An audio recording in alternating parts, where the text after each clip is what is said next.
রোজ রোজ ঘরোয়া রান্না খেতে খেতে এক একদিন খুব মনে হয় আজকে একটু অনুষ্ঠান বাড়ির মতো কিছু পদ বানাই।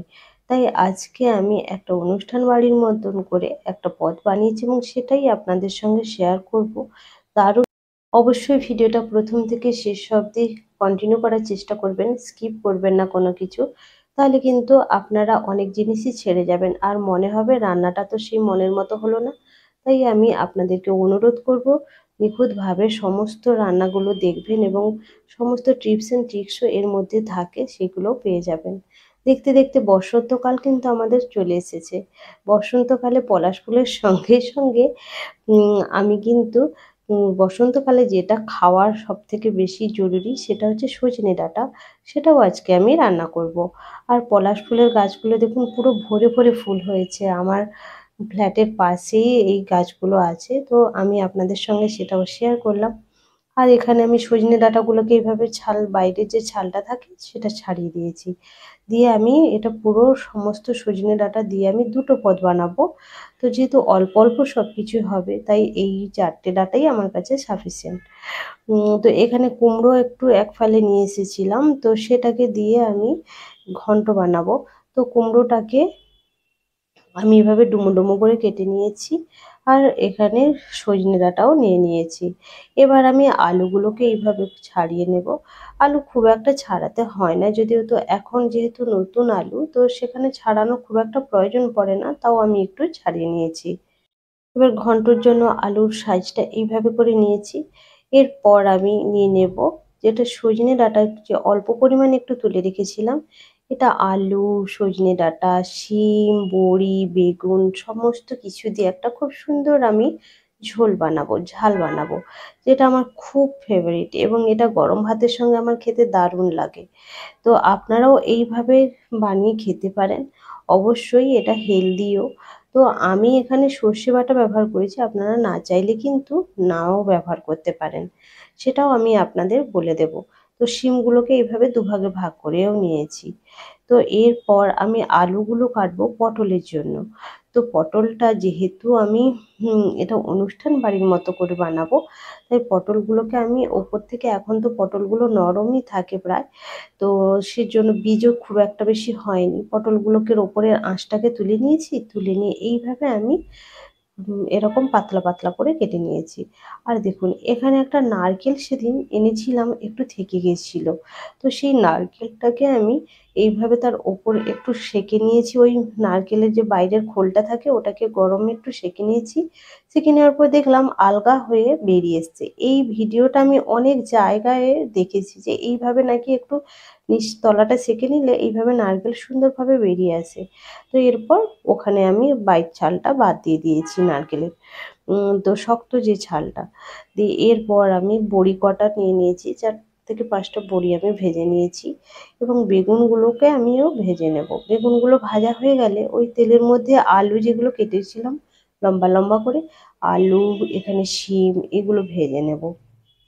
তো এইগুলো ভাজা হয়ে গেলে আমি ওই তেলের মধ্যে দিয়ে দেব 5 ফোড়ন, অল্প পরিমাণে শুকনো লঙ্কা, এখানে 2টো শুকনো লঙ্কা আমি ছিঁড়ে দিয়েছি।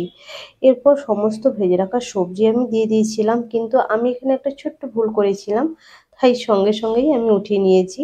বেগুনগুলো আপনারা দেখতে পেলেন প্রথমেই ঢেলে দিয়েছিলাম, কিন্তু বেগুনগুলো আমি সবশেষে দেব, তাই আমি এটা উঠিয়ে নিয়েছি। এরপর লবণ আর হলুদ দিয়ে আমি, এবার কষানো হয়ে গেলে আমি লবণ আর হলুদ দিয়ে জল ঢেলে দিয়েছি। দিয়ে আমি ভালো করে সেদ্ধ করে নেব এবং এখানে ওপরে 3 থেকে 4টে কাঁচা লঙ্কা আমি চিড়ে দিয়ে দেবো। এবং যখন আমার সজনে ডাঁটা এবং আলু যখন সেদ্ধ হয়ে আসবে ভালোভাবে, এখানে আপনারা চাইলে কিন্তু সর্ষে গুঁড়োর বদলে আপনারা কিন্তু প্লেন এমনি রান্না করতে পারেন এবং একটু অল্প পরিমাণ আটা একটু জলে গুলেও সেটা সর্ষে গুঁড়োর বদলে দিতে পারেন। তো এইভাবেও এটা দারুণ খেতে হয়। তখন ওর মধ্যে দিয়ে দেবো সর্ষে বাটা, ইনস্ট্যান্ট সর্ষে গুঁড়ো পাউডার, তার জল দিয়ে আমি ওটা 15 থেকে 20 মিনিট আগে আমি ভিজে রেখেছিলাম। দিয়ে আমি ওপর থেকে বড়িটা দিয়ে দেব।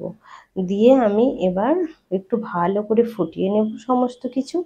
দিয়ে এবার গরম গরম এটা নামিয়ে দেব। নামিয়ে আমি এটাকে গরম ভাতের সঙ্গে সার্ভ করে দেবো। দারুণ খেতে লাগে এই ঝালটা। আপনারা অবশ্যই একবার নিরামিষ দিনে বানাবেন, দারুণ লাগে। পেঁয়াজ না দিলেও এটা খুব ভালো হয়। এরপর আমি কুমড়োটাকে যেহেতু ঘন্ট বানাবো, কুমড়ো, ডাঁটা, আলু ভীষণ সিম্পল ভাবেই বানাবো। এটা সেদ্ধ করতে দিয়ে দিয়েছি, একটু লবণ আর হলুদ দিয়েছিলাম, দিয়ে আমি এটাকে রেখে দেব। এরপর কড়াইয়ের মধ্যে তেল গরম করে ওর মধ্যে পটলগুলোকে প্রথমে একটু ভালো করে ভেজে নেব, এবং এটা বাদামি বর্ণ ধরলে পটলগুলোকে আমি উঠিয়ে নেব। পটলগুলো এখানে আমার বাদামি ভাবে ভাজা হয়ে গেছে। এরপর আমি এগুলোকে উঠিয়ে নিয়েছি। ওই তেলের মধ্যে আপনারা তেলটা যদি পুড়ে যায় খুব একটা, তো আপনারা তেলটা ফেলে দিতে পারেন, মানে ওটাকে ব্যবহার নাও করতে পারেন। আর আমি এখানে ওই তেলের মধ্যে আলুটা ভেজে নিয়েছি। দিয়ে এখানে একটা মশলা আমি এখানে পেস্ট করে নেব, কাঁচা লঙ্কা আর আদাটাকে আমি একটু কুড়িয়ে নিয়েছিলাম।